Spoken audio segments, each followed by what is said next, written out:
Testing. Yup.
See you soon.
That sucks.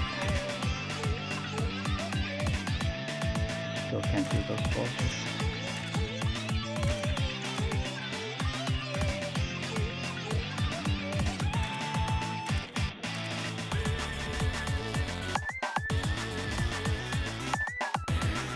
Maybe next time.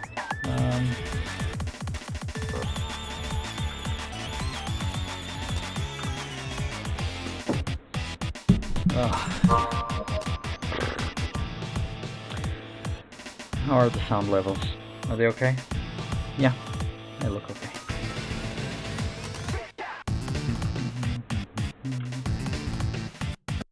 Ooh, nice.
Boo. Come on, how hard is it to break some? Some statues.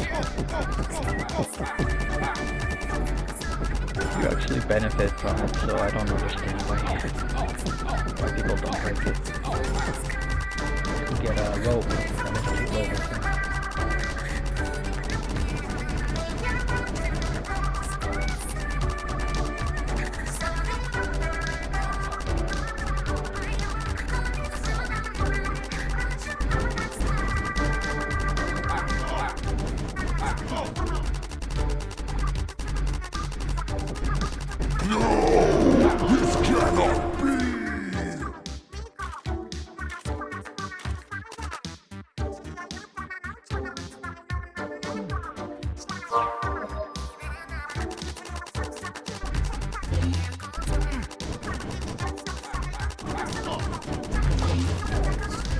Oh my god, I'm too sleepy.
Pay attention to when he calls out the falconers. Don't shoot, by the way, don't shoot. I will.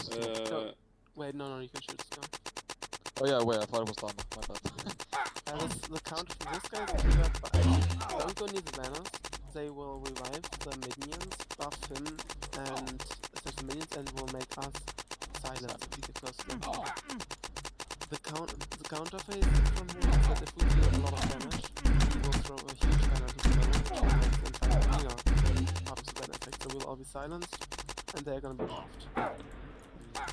The counter can't really prevent it, so just fight. Just always stay close to him. Doesn't shoot that fast.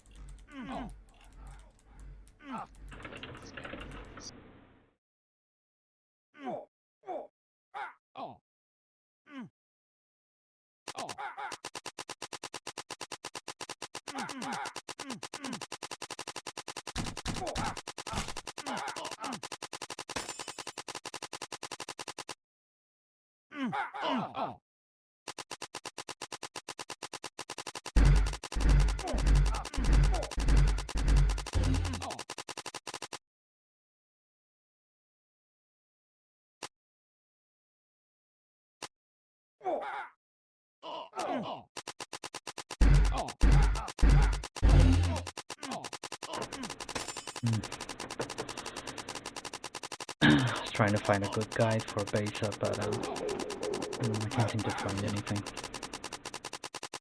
There's some really crappy just gameplay videos, but I don't have time for that.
Wow.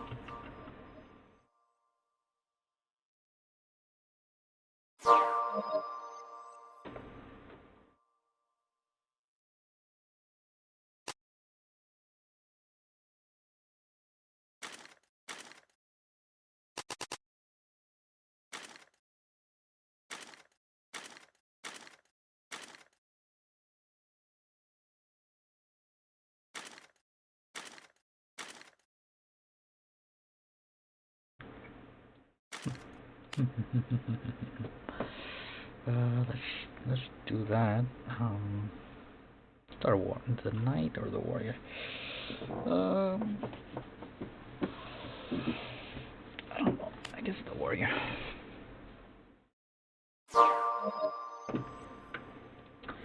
See ya. See ya. And how long do I have exactly? 30 minutes. Forget it. Can't do it in 30 minutes. Well, maybe the campaign ends, but maybe I can still exchange stuff. Let's see.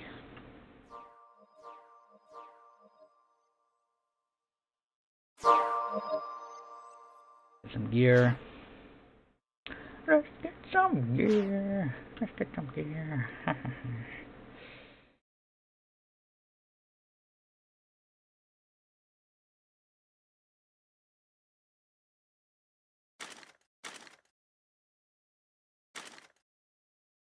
Thing, ability.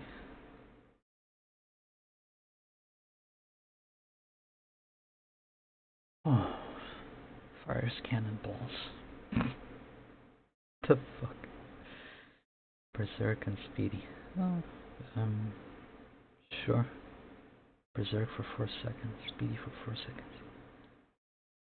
Cooldown 5 seconds. Sure. 4. Oh, it's down here.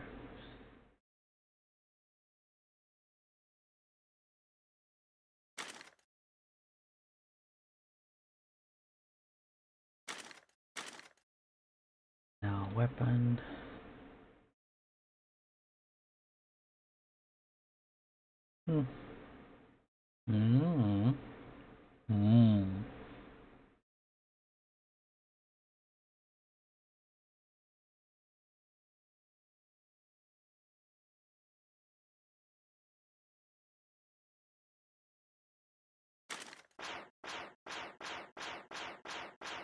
Funny.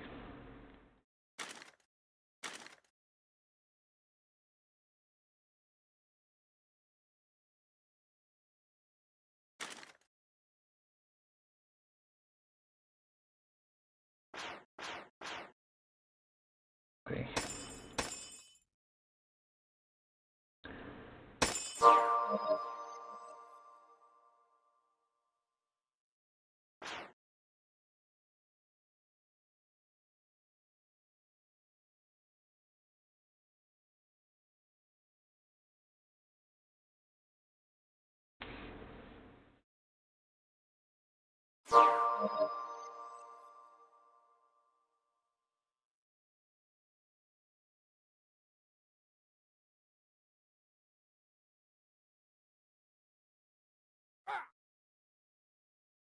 Rewarded from actually understanding anything.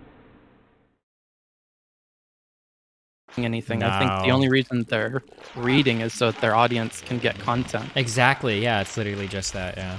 One of the things, whether you have like a pro or anti thing regarding like whatever happened to Breonna Taylor, man, dude, the amount of like just totally wrong shit that I've read about it. Like, Breonna Taylor was killed in bed. Like, no? Where did you even get that from? There's just like so many random fucking things. Like this, none of this is, even if you think it was horrible, and I do, and even if you think the police acted irresponsibly, and they did, like, a lot of this stuff is just not even close to true. Like, what are you talking about? Like, yeah, I don't know. That shit, especially when it's like, the thing that drives me the craziest is especially when it's like one Google search away. Like, this isn't even, like, I wish that we were having the same conversation where it's like, man, dude, I hate it that when it comes to World War II authors, I don't know why people go with this guy's interpretation of events over this guy's interpretation. Like, I wish we were having that argument rather than like, I wish people would just Google that fact so we wouldn't have to waste time talking about whether or not it was a fact or not, you know? Yeah. Yeah.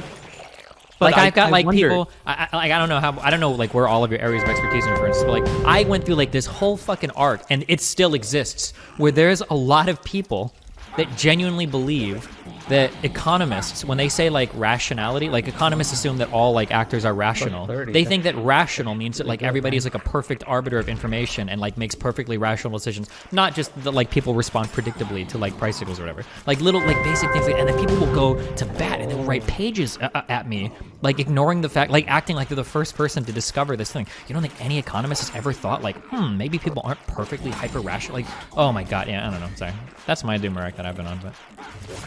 Yeah, and to bring it back to the Breonna Taylor thing, and even when you were talking about the shooting that happened prior to that, like this is the other problem is now we see that there are very real repercussions for like having a dissenting opinion, even if it's like based in fact.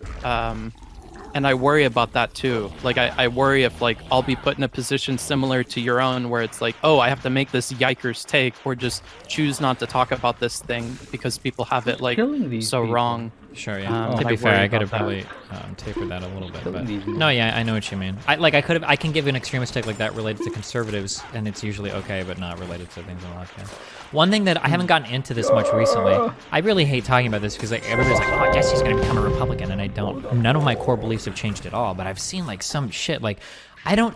Maybe you can tell me. Maybe you've looked into this. Why are people censoring that Hunter Biden story?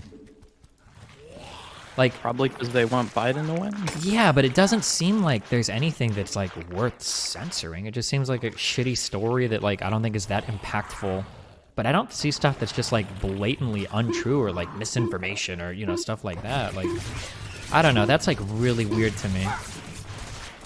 Yeah, I mean, I didn't Yeah. know links gave and what sucks is like that's one of the only like main like talking points that are against him right now. And so if you are a lefterly person and you get into a discussion with a conservative person and you're not even willing to concede that some of these things happened with Hunter, or you're not even educated on the basics of like that counter to your politician, like then they assume that you're ignorant, or they assume that you're grifting, or they assume that you're not being good faith because you can't even admit this one little thing. And rightfully so. I think that's a fair assumption, which is also doubly frustrating to me because anytime I debate with somebody, I have to argue for all the crimes of like every other like liberal and tanky and socialist, and it's like frustrating. And it's like, yeah, you know, a lot of people get this shit wrong. Like I still think that the overall conclusion is right, but yeah, there are a lot of little points we had to go through because I build my argument in a different way because a lot of people believe stuff that's just not even remotely true.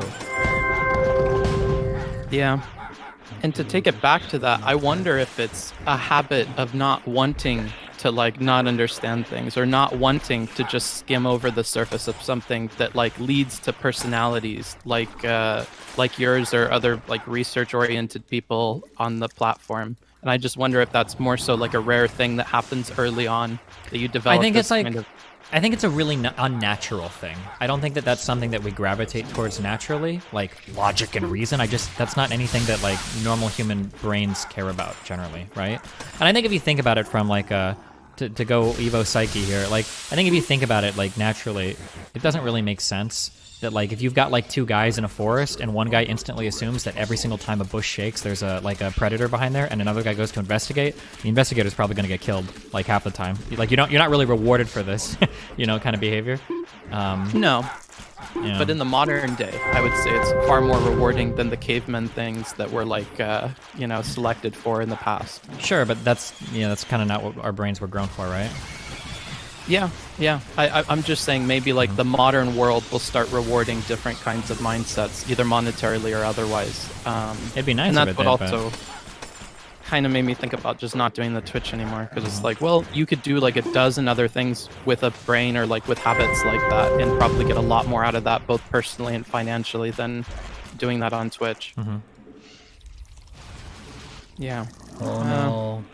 Yeah, I really think roll that at the has to be beginning, a but now habit it's thing. really Like, you wrong. have to have some natural inclination towards like finding the truth, and if you're not interested in that, I don't know if that's gonna happen. Yeah, because there's like, there's so many things that I've said that I don't think people believe me in, and I didn't realize this at first, but I really think people believe me. So like, for instance, like, I've always said that, like, I'm not married to capitalism or to some ideology. I really don't give a fuck about stuff like that. Like, I have some like core systems of belief, and then like I'll choose whichever system I think like most like conforms to like satisfying those like kind of core belief tenets, you know.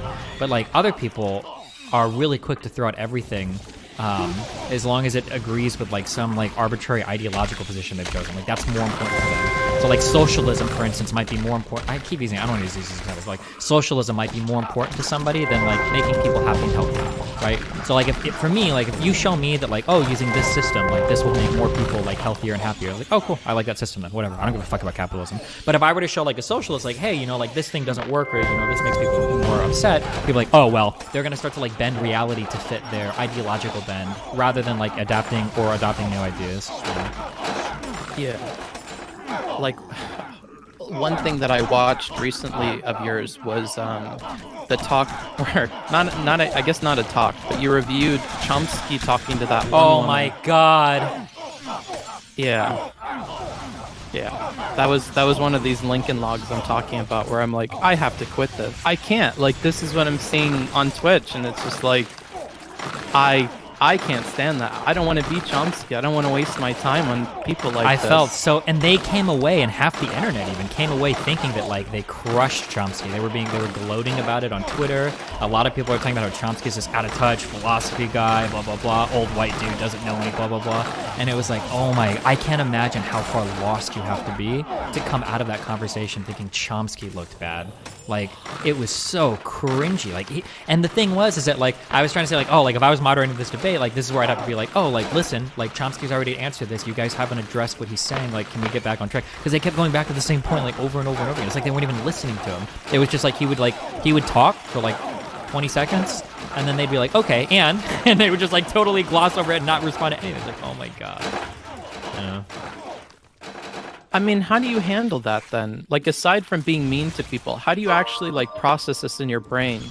Well, it has to be, unfortunately, it has to be like what you're saying. It has to be like some extreme rhetoric position. Back in my edgy atheist phase, I learned like so many little mind tricks of this, like or little sayings or whatever. Like, one thing is, you can't reason somebody out of a position that they didn't reason themselves into, right? Yeah. And that's like probably words to live by. Like, most people that have political opinions on the internet didn't like think really hard to get there and like rationalize like, oh, this is why I believe in this position or that position. Like, most people are there honestly because they need like a group of friends online and they feel like really lonely and shit.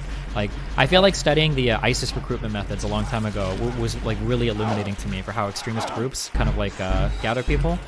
Because for a long time people thought that, oh, well, ISIS, basically they're just recruiting a bunch of like poor people from Europe, you know, who are like materially fucked. Their material conditions are bad, right? They're getting poor people, they're recruiting them in, and wow, that's really sad. But if you actually looked at like the types of people that were joining ISIS, it wasn't that. It wasn't actually poor people. A lot of them were like middle class, like perfectly well off people. It was people that felt like they were lonely, persecuted by society, and didn't have purpose in life. And a lot of the times those were middle class people. Yeah, and then kind of like, I don't know, like learning a little bit about that kind of like opened my eyes to how a lot of people get kind of like lost down these ideological holes and shit. Yeah, and to build that and bring it back around, that like you said before with you need to be friends with these people probably to change their mind as well, or for them to take you seriously. Looking at somebody like the guy that talks to those KKK people and just kind of turns them around.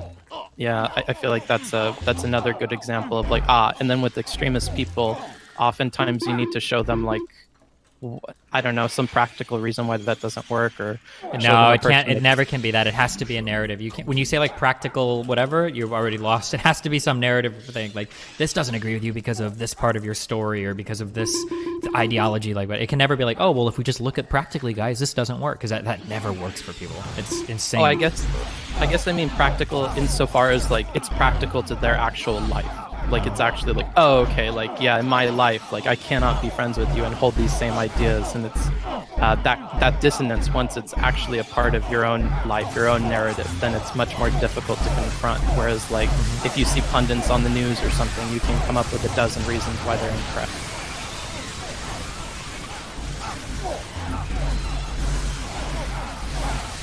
Yeah. So you just use tricks then, huh? No, I don't, because I don't like being persuasive. That's not what I enjoy doing. I like just finding out, like, oh, like, what's the most correct position here? I explicitly don't use these tricks. That was part of our first big disagreement when we first started talking. I was like, oh, you could be more persuasive, you do this. And I'm like, yeah, I could be, but, like, persuasion, like, it's like walking into it's like the task is basically like you have to go into a kindergartner class and you've got to convince all of these people that cars used to be able to fly, but they no longer are able to do so. That's like the task. You're basically like tricking a bunch of like children into like believing a certain thing. That's kind of what, in my opinion, that's what rhetoric is. That seems like really dismissive, but I just mean like as opposed to like just laying out like a concrete version of facts and like this is how things are, blah blah blah. Like, it feels more like you're trying to trick people into some area because they can't think their way into or out of any position at all, which is just really depressing to me. Yeah, I mean. Okay. Like, and I would still echo exactly what I told you at the beginning, which is like if we don't agree on a framework for the conversation, that's going to be incredibly frustrating to you because you're trying to make this conversation go premise, conclusion, and we all value the logic and what's true and whatever. But if we don't establish that with the other person and we just continue forward in the conversation like with that in mind, we just slowly become detached from them, and our actions don't make sense because they're like, why are you talking this way? Why are you saying it like this? Why are you focusing on that part of what I'm saying? Yeah. And that's where like gotchas and being afraid of why you're asking questions and all that comes from, is because I'm not sure they're super like sold on what your incentives are. Yeah, wait, have you ever noticed that when you're talking to somebody, that when you ask them a question, they're not really thinking of what their answer is, they're trying to think of how you're trying to trap them? Have you ran into people that do that? No, I think you run into that because of who you are. Oh, maybe, yeah, because I have a reputation. Yeah, it's really funny. Like, someone else will be like, oh, like, I don't think a police officer should ever be called to a blah, blah. And it's like, oh, well, hold on. Let's say that, like, somebody is being actively murdered. Like, do you think that, and they'll be like, well, hold on, let me think. Well, and it's like, okay, like, you should have an answer, but you're really scared of giving. But the thing that says the most to me about is that when I ask a question like that, this is the thing that drives me the craziest. And you kind of bring this up a little bit when you talk. Like, when I ask a question like that and you freak out so much about giving me the answer, the scary thing is the conversation is already over because you're demonstrating to me that you've never asked yourself this question before. Meaning, why the fuck are you even pretending like you can have the conversation? And like, one of the most frustrating things to me is when I feel like people are discovering their moral positions or political positions in real time against me, where it feels like I'm talking them through like the opinions that they want to have, but they haven't actually taken the time to figure out for themselves. Like, dude, like, you're, no offense, but like, I already know more about both sides of this conversation than you do. Why are you even pretending like we can have this conversation on equal ground? Like, it's clear that you haven't thought through it at all, and it's just like really, really, really frustrating. Yeah. Well, I think that like that is because, and this is something that I've had to like confront and think more about, I think they surround themselves with people who those strategies actually work against them all the time. And so normally with their friends or IRL people or whatever, if they bring up something that they honestly haven't thought about, they don't have to think about it just because it works at step one. Nobody's ever challenged it past step one. Yeah, exactly. That's why like the two biggest things I always say is to make sure that I'm not getting lost in my own bullshit is two really important questions. One, what would it take to convince me that this particular thing isn't true? And then two, can I feel like I can give a convincing argument for both sides of this particular issue? I feel like if you failed for either one of those tests, you are completely lost and you need to like get back on track. I feel like it's like a really important thing to think about. But Do you then think at the same time that they should also be considering who they're hanging out with, who they're having discourse with, and how that's impacting their ideas or their approach to conversation as well? I think you can, but I mean, like, I think it's possible to be friends with bad people and not let them, like, destroy your thought process, hopefully. At least for me, I don't feel like it's I don't know. I felt my brain just start to go away as I've wasted like more of my time every day with people who just talk and operate at different levels than what I'm used to. Yeah. And over the last like year doing this, I feel like that has really come to a point where like I got a commission for some graduate work, and it was a struggle to get back into the flow of doing it. And I realized that it's because I'm not like testing ideas every day with people. I'm not reading material that challenges me. I'm not like entrenching myself in new ideas and stuff like that. So it's much more difficult to like pull connections and do what I would normally do. Mhm. And that got me to start to worry about the people I'm surrounding myself with. And even if they're good folks, if they're not challenging me in the way that I know that I need to be, it's just a really hard decision to separate from those people. But you interact with all sorts. So I'm wondering how you're able to like maintain a sense of self in spite of all that. I mean, like, when I have, like, it's really depressing because usually when I drag on an academic and usually when we have conversations, like, it's usually just a bunch of, like, baseline agreement. There's not really much higher order shit that we go into, which I guess is kind of sad. I should be having those conversations more. But, like, no, I definitely feel like I'm operating at that lower level when I talk to somebody that's really smart. Like, if I bring someone on and I'm saying things like, the US isn't the only country that does bad things in other countries, right? And they're like, yeah, of course. And I'm like, okay, I'm glad we don't have to argue about that. Like, it feels like when I talk to academic, I have to cover, like, I'm stuck in, like, child's land where it's like, oh my God, you know? Yeah, fuck, like, you know that, oh, like, when you make this argument, you know that just having one number isn't enough. You need, like, to actually contextualize it and, you know, compare it to other things, right? And they're like, yeah, of course, yeah. And it's like, oh, okay, yeah, okay. But then I'll argue. But then some of the largest other figures on the internet, though, are just, like, so dumb. Like, unimaginably stupid. I can't even believe it. Holy shit. Like, I had a debate. Did you ever watch my debate with James Alsop and Eric Stryker or whatever? It was such a... I've tried to watch it, all the Striker ones. The prep was so hard for that because it's like their position was supposed to be there's no discrimination against African Americans in the justice system. It's like, but dude, Vosh had a fuck ton of links. Like, I did a bunch of independent research, and it's like, I don't know. This is one of the last few times I don't know how you can make an argument on the other end. Like, it doesn't seem like there's anything in reality that supports this position. And then when they came on, you know, in response to like 4 or 5 or 6 different, like, pretty huge, comprehensive either studies or meta-analyses or n equals like over 1 million traffic stops like data we had, they were like, well, explain these 2 stats. And I'm like, wait, what? Are you fucking serious right now? Do I need to explain? Like, do I need to have a conversation with you while just taking 2 numbers? Like, that doesn't prove anything? And they're like, you want to use the ivory towers and liberal academia to prove these numbers wrong, but we all know they're... And it's like, okay, well, fuck me in the ass, I guess. Like, holy shit. I feel like you didn't give me an answer, but I feel like I got it, which is that maybe it's because you separate yourself from these people and you think so lowly of them in real time that like you manage to like feel separate from them. Oh, whereas like like, did you ask me how do I stay sane or whatever?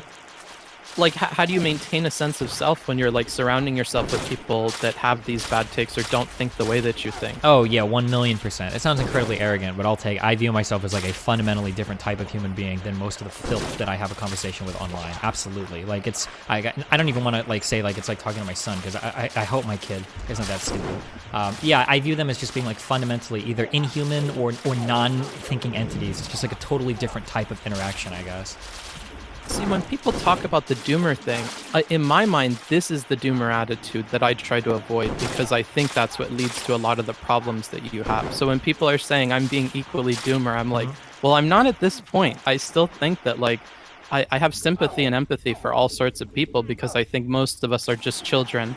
And if we never question our beliefs or made a habit out of that, then of course we're going to stay at the same like intellectual level for most of our life. It's just going to be based on our experiences. Oh, sure. Yeah. But the difference is that it kind of goes back to that thing where like these kinds of conversations could be fun with some people, but the problem is it would be so incredibly condescending for me to have them in an appropriate manner. Because, like, and again, we're jerking ourselves off, okay? Fuck it, I don't care. Like, the types of conversations that I should be having with a lot of other creators should literally be educational. Like, hey, hold on, dude. Like, let me explain how a lot of this stuff works, because you clearly just have no fucking idea what the fuck you're talking about. Like, you're totally lost. And, like, let me, like, take, like, 40 minutes to catch you up to speed so that you can at least have the foundational concepts needed to even begin to think about this thing that you have such a strong opinion on, because you're not there yet. But, like, I can't seriously have that conversation with a guy that I'm supposed to debate, right? Like, that would be, like, so patronizing and condescending. But, like, that would be the level that I would have to communicate at to feel like I'm having a meaningful conversation. Otherwise, it's just like, we're going to argue about this graph for an hour that you don't know how to properly interpret. Like, to give a little bit of like what I don't know if you want to like hear me out on go. anything Nice. else, but like I think framing something as explanation makes it more difficult compared to framing something as exploration. So like when I'm in tutoring, a lot of what I try to do is not necessarily explain what the answer is to a student, but I will set up a problem that's just maybe 1 or 2 levels higher than what I think they're capable of. And I just try to like, okay, so let's explore this a little bit. Yeah, so, I agree with that 1,000,000%. But then, like you said earlier, because of who I am, as soon as I begin any of that exploration, it's immediately taken in the most aggressive manner possible, unfortunately. Like, people will view it as though I'm trying to trap them. Yeah. Like, you're so ideologically opposed to stock buybacks. Well, what's the difference between a stock buyback and a dividend? Like, as soon as I begin, like, asking questions like that, like, people will lose their fucking mind. And it's like, oh, okay. I think because you maintain a position of authority at the same time, which makes it difficult. I think there's other rhetorical things in there that maybe in the future we could talk about, but I think those hurt you. You know, your image does, of course, like who you are on the platform, but I think in real time there are also little decisions you make in terms of framing and tone that like that kind of don't help you. Yeah, maybe, yeah. But I mean, I obviously agree with you that these conversations are difficult and they're not very fun. So I wonder, like, what do you get out of having level 1 and 2 conversations all the time? Not much. Like, thank God I have a duality to me because of, like, my background on the internet and everything that I brought up. I love just screaming at people and fighting with people and calling them stupid. That's just so much fun, especially when I know I'm right and they're not. That's a lot of fun for me. So, like, there's like 2 modes of discourse that I got. One is I genuinely enjoy conversations where we're both exploring ideas, where somebody might even challenge me on some information. There's a guy in my community that everybody hates, and I think he's a little bit bad faith, skills me or whatever. But he's incredibly smart, and he's moved me on some things that I thought I was immovable on. Like Citizens United was an immovable position for me, and I've completely 180 on it as a result of my conversations with him. I really, really, really like people like that can challenge my opinions on something. I super appreciate that. Or in my chat, and Rage Pope are 2 people as well that can challenge my ideas in ways that might move me on things. But like any other large content creator that I've talked to, I'm not a single. Sargon of Akkad is never going to convince me of something that I don't already like. He doesn't have the foundational tools to do it. He doesn't have the level of understanding to have that conversation. Or like Vosh or Hassan, or like these are incredibly ideologically different people. If I don't already buy into your whatever world, nothing you say is going to matter to me, you know? So it's really, really hard to find these other like popular content creators that are putting forth these like very strong or convincing arguments of anything. Like I don't know who they are. It's not Steven Crowder, you know. It's not fucking, you know. It's not Ben Shapiro. It's not you know, any of the lefty content creators. ContraPoints does really good work, although she doesn't argue with people. But yeah.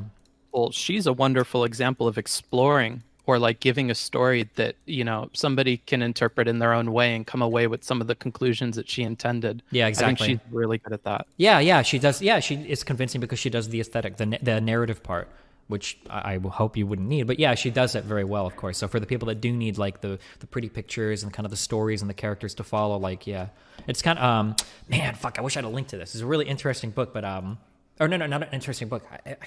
I want to say this was either a study or paper, but it's like if you ask somebody how they feel about a given trait, if you read them like a storybook, like a children's storybook where the main character has that trait, people will respond more positively about that trait after just getting like a short, like 20-page story about it, as opposed to like not having that at all. Like just having a character in a book that has a trait that you can like identify with or not identify with. Know. Yeah. Exactly what you're talking about. Do you want me to link this in the chat? Yeah, if you want to, go for it. I believe it's the article titled "Children Adopt the Traits of Characters in a Narrative." Oh, maybe that might be it. That might be it. This might be it. Stuff like that is so incredibly sad to me, but yeah, I guess it makes sense. was something very early I learned and tried to incorporate into tutoring. That's what I was trying to get at, is like, if I know enough about the tutoring kid too, I can make these narratives like more appealing to them, and it really helps with teaching people stuff. Like, okay, this is interesting that you brought this up. Why is it a hot take to like Xkillsme's performance in these debates that he's had on your channel? I think Why do that people hate him so he much? constructs his positions very well, and I think he supports them very well, but I don't think he is a good interlocutor. Let me give you an example of this. So we had a debate a long time ago on whether or not the government should basically be like putting some regulations or restrictions on things. And his position was, if the government puts a restriction on anything, it's bad, because companies will try to find a way around it, which is bad. That was unironically his entire argument. And it was a little bit unbelievable. And like, yeah, and he couldn't understand why, like, well, hold on, like, I support these type of restrictions. Like, well, if you put a restriction there, a company's just going to try to get around it. And it's like, okay, but that's not like an argument against, that would be an argument against all regulation and restriction. Like, isn't that like, yeah. Like, I see some people in the chat about being disingenuous and stuff. I really think he just has a real big ideological slant. It's just the difference between the way he speaks and the way some other people speak with a similar like ideological slant is that he incorporates logic into like the narrative that he weaves, and maybe that's why it's more like palatable to you. Yeah, I you still can at least follow it. Yeah, exactly. At least, even if the arguments are ideologically driven, at least he's using valid structure. So even if he is doing a bit of like post hoc rationalization, at least there's enough there for me to grapple with to like have a disagreement over. Yeah, and I see other people in the chat that are, logic, what do you mean? And it's like, you're probably not listening at the same level. If you were to outline every single point he comes up with and stuff, and you watch a conversation like, for instance, the one he had with Bosch and you, you'll quickly realize a lot of the substantive things that he's talking about are just not addressed, and that's part of why he gets frustrated with somebody like Bosch. So I would encourage you guys to go back and try and watch that from that perspective, and you'll see what I'm talking about. Oh, I needed to start this birch horn away earlier. If I make this, will this larva survive long enough for me? I don't think I will. I gotta go. I gotta bail, boys. Now, here's something that I'll say that you may disagree with. I honestly think that this logical thing that you talk about is a form of aesthetic. It's an aesthetic to the conversation that you just have a taste for, and I feel like you treat it like more than that. Oh, I totally disagree. I figured. Yeah. I'm trying to think of like, did you see how speaking logically and approaching something logically is a stylistic decision? And what may help more to like paint this picture is, I think on the inside, people may hold positions that come from logical structures, though the way they choose to explain it or engage with other people may not mimic or mirror that logical structure. And that's why I think like coming off logically, or going premise conclusion in a conversation is just like a stylistic choice. Oh, okay. In terms of like having a conversation, I agree. So for instance, like, so what you're saying is like, we could build out positions and everything that are perfectly logical, but we don't have to have our conversations that way. That's kind of what you're saying. Come on. Like, yes, we could, no, that's almost necessarily true. Yeah, sure. That's a preference of mine. But like, I wouldn't necessarily mind having a conversation with somebody that isn't a hyper rational conversation if I felt like they were doing that. Oh, yeah, actually, here's a really good example. Do you know Dr. K? Yeah, I don't do spirituality at all. I hate spirituality, actually. Fuck all of that shit. I don't care. However, when Dr. K speaks about things in a spiritual manner, I know that there is a form of reference to everything that he talks about that is referring to something that I believe is like well-defined and rationally structured. So I'm okay to have conversations with him that have like that type of like spiritual or aesthetic bend to them, because I know that there's a reference there that I can appreciate. Does that make sense? That's a wonderful example. Yeah, I think I'm going to steal that for explaining this in the future. Because I struggled to think of somebody for whom that was like clearly the case. That like, oh, under the surface, you obviously have done a ton of reading and research, and you're just choosing to weave a narrative to explain exactly. it. And that's how I view all of the Dr. K spirituality stuff, where it's like, and maybe this is just because of the little I know of psychology, but like he'll say some things and I'll be like, I would never ever think of that spiritually, but I totally know what he's referring to when he speaks about this type of like fulfillment or purpose. And even though he's using this word to refer to it and I wouldn't, at least I know what the reference is. So like, yeah, I can get on board. Like I could have a whole conversation about Dharma or whatever the fuck. I don't remember all the terms now, but like if he just explained to me what he meant by it, I could talk within like his framework of being spiritual. Like I could do that just fine. I would have no problem with it. But I feel like you struggle to do that when people use terms that have different agreed upon definitions and things like that. I think it's easier with something like Dharma where you're like, oh, that's nonsense. So whatever the components of the definition are, I'll just treat it as if that's what he's talking about. But if somebody's talking about rational act or whatever, I think you have a much more difficult time just like giving their definition for it, and you want to give pushback on that a lot. Well, the problem is because they're trying to give their definition for it, and then they're trying to pretend that everybody else is playing by their definition, and if everybody else was using the definition that they're using for it, then everybody else would be a fucking moron. So, like, for instance, in economics, if there's an economy guy, you can correct me wrong, but I'm pretty sure in economics, like, a rational person, you're considered rational as long as you do things that, like, respond predictably to like price incentive or something. Like you're doing things. So for instance, if there's two equivalent products that are equivalent in every size, shape, or form, and one is twice the cost of another, you're never buying the thing that's twice as expensive, because that's not what a rational actor would do. That a rational actor doesn't mean that you have perfect information about the market, that you're making perfect decisions about everything. Like that's not what a rational actor. But a lot of people pretend that like, well, when economists, if a neoclassical economist wants to make any predictions about the market, they have to pretend that every single person is super rational. I was like, no, that's not what people mean when they say it. So I only get mad when people are using like their own definitions and ascribing them to other people, I guess, if that makes sense.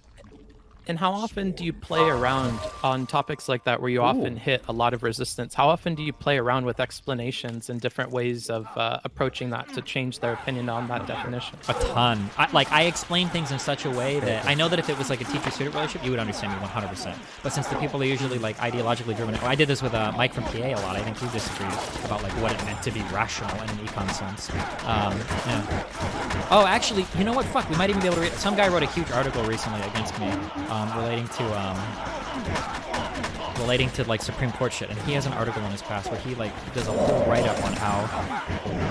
Let me see if I can. Oh, fuck, I have to. My brain is completely going into this game, so give me a sec, alright? No worries. I'm happy to see you play a lot more StarCraft. After the Yi versus Pepe thing, I'm like, oh, I've never really watched even do that outside of super old VODs. It'd be cool to see.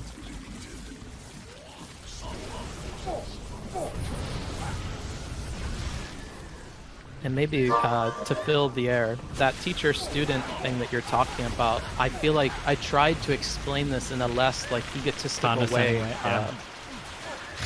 I don't expect everybody to always just give me that authority, but when the entire premise of the conversation is that this person has authority, and this is something I mentioned in our very first talk, as I was like, well, why invite these people on, or why continue to have the conversation? Why don't you just like grab that bitch by the horns and like do with it what you will? Because I mean, it's your show, and they're brought on there for the purpose of speaking to you. If you change the expectations around that from like you get to argue with me on every unsubstantive point you have to like, no, if you're BSing on something, I literally can't let my audience deal with that. I will send you back to the drawing board with some assigned reading because you are speaking on a topic you're ignorant about. But that's super condescending. I don't think you'd ever consider that, partially because I think you like roasting people with like misunderstandings on things, but maybe that's bad for you.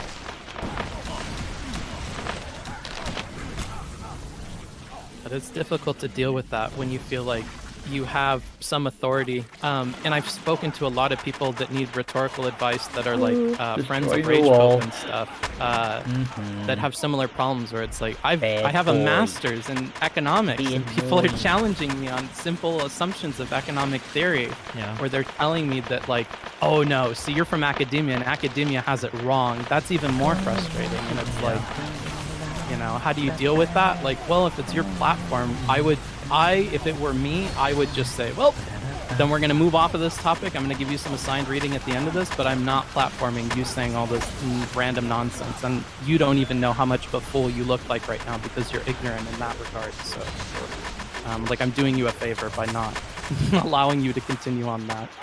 But I don't think that's practical for you. So how do you deal with that? Aside from arguing.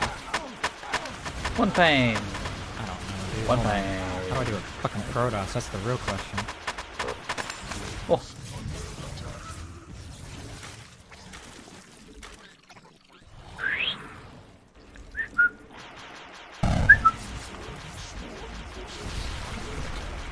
Because for as much shit I give you about like snapping on people and stuff, you have a lot more like logical patience. Like definitely more than me, because I just snap or I'll want to not talk about something anymore.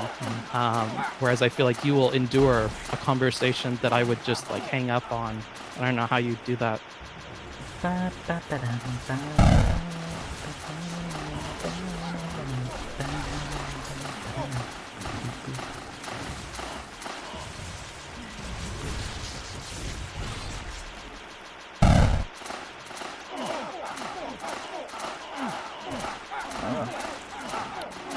Dude, War Presents are the most brainless form of harass in the game. I can't even believe that they let Protoss players pretend like they can play this game at a high level by giving them War Presents.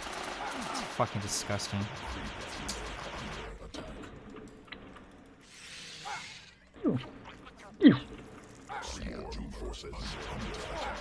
Get to work, guys.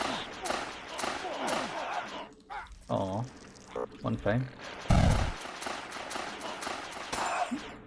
Ooh.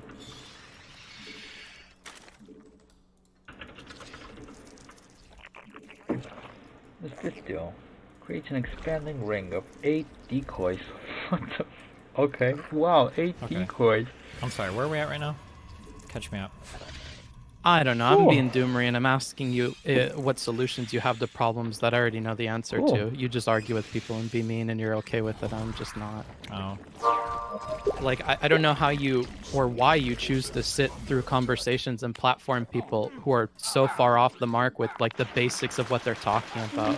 I don't know how you don't because it's just snap and funny give to them me. reading. Yeah, I know what you mean though. Like when Eric Stryker opens a conversation saying jazz has no form or whatever, or no structure. It's like, okay, dude. Like you're not the one. Oh, I learned this expression. I learned this expression in Arguable Lefties. There's a really funny expression. You're not even wrong. Have you heard that expression before? No. You like somebody is just like so off base with something. They're not even wrong. They're not even like saying enough to disagree with. Like they're just so off. I think there's a Wikipedia article. There's a really good expression. I really like it, where somebody's just like so absolutely fundamentally off base with something. I can't even say that they're wrong about it. It's not even at that point to where they've said enough substantial shit for me to say that it's wrong. It's just so crazy. Just to be clear, because people keep saying this in the chat and it's getting frustrating. I'm not quitting. I'm just saying I'm not dedicating any more time to this. If I have some giant like thing I want to do, or I see a talk that you have, like, I don't know. I just want to do stuff I'm interested in, and like presidential stuff, or like some 20 viewer Andy who has a fundamental misunderstanding of something that they don't even want to read into. Like, I just don't think it's worth spending my time on stuff like that. So it's just a for fun thing now, in a way that it wasn't before, unfortunately. This guy's 5,400. Oh my god, this guy's so bad. And how have you never considered switching? Well, I mean, you put a lot of money into your YouTube and getting that started, so I don't know if that's entirely accurate, but haven't you ever considered that like the YouTube space and YouTube videos and the YouTube audience might be like way better suited to the kind of conversations you like to have, or the kind of people you want to attract? Political? No, absolutely not. YouTube is even worse. Oh no, I mean, so one thing you talked about, or you talk about occasionally, and I don't think you really put much time into this, is attracting educated people to your Reddit, because you want you look at other. And I think that when I see you talk to somebody like Martin Shkreli, somebody who is actually able to challenge you on ideas that I know you're incorrect about and roast you in real time and stuff like that, or some random who like is a graduate student on some topic and has the opportunity to educate you and like expand your position on something or allow you to explore ideas you simply can't because other people are stuck at level 1 on them. I think that like YouTube definitely would attract more of those professional people who would like run into your content via the algorithm. And I mean, it just depends on the realm you're in, I guess, because since I do like so much like internet debate politics, like I don't know how many of those people Hi team. would come to my stuff, but maybe, I don't know. What's up? But like if you had a YouTube show where like you talk to 3 or 4 like educated people on a certain topic or something what? like You that. spilled what? Like that's the kind of stuff I'm Water. talking about is like Oh, okay. considering making some YouTube content like purpose built to attract those sorts of people as like a trial of sorts. I think Okay. I like the influence to some extent as well, though. Like, I want to feel like I'm helping people evolve towards better positions to some extent, like as a byproduct of what I do. Like, if I really wanted to become well-read on any position, I could just do What, that. you went to right? yoga? I could just like spend several hours off stream and connect with educated people and like, do that. But I think there's like it's a little bit more that I want there to be some type of I want there to be like some type of like influencing other people as well. I do think I enjoy that part. Oh yeah, like I think Okay, these let could me be finish this liner. exploratory things where like you get to ask questions and go like 2 steps deeper on arguments that other people don't allow you to, while at the same time maybe getting a professional's opinion on things that are outside of their field. So going like, hey, here's an article or here's a little clip from Twitch about, something on this topic, and this is how people are talking about it at this level. If you had to deal with people where this is the culture, how would you start to shift them towards what you think is a more realistic discussion of the topic, or like things like that, like getting their input, getting an outside perspective from an educated person on like things that could help you might be what you're looking for there. Yeah, maybe. Like these are just brain farts I've considered for myself, and then I look at other people, and like a lot of the things that I want to do just don't exist, although there are people that are capable of doing them like you. And so I guess given this opportunity, I was just curious about something like that. Like, why doesn't that exist? I wonder. When you're putting so much time and money into your YouTube and you do want to attract at least some educated people for some conversations, it seems like it would be trivially simple, but like I still can't post on your Reddit because I still don't have enough karma or something, and I've DM'd people and I still can't do anything.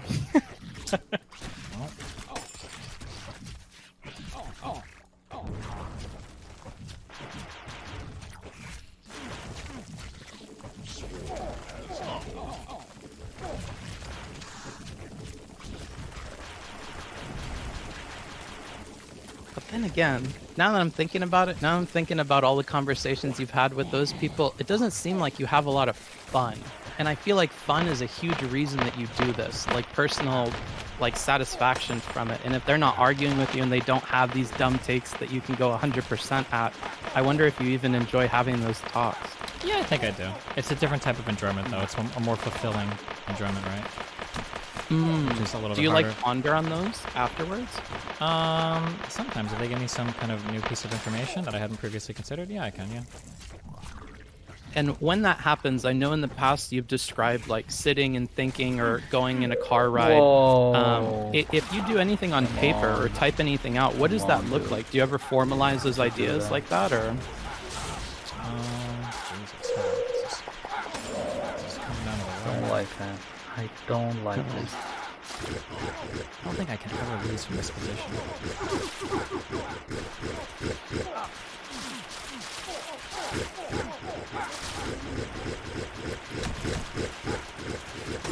Nah, I think Okay. I can lose. Fine. Usually, if I'm ever... Fuck, I wish I'd saved Nah, some of these you're new right. cards. Usually, if I'm ever having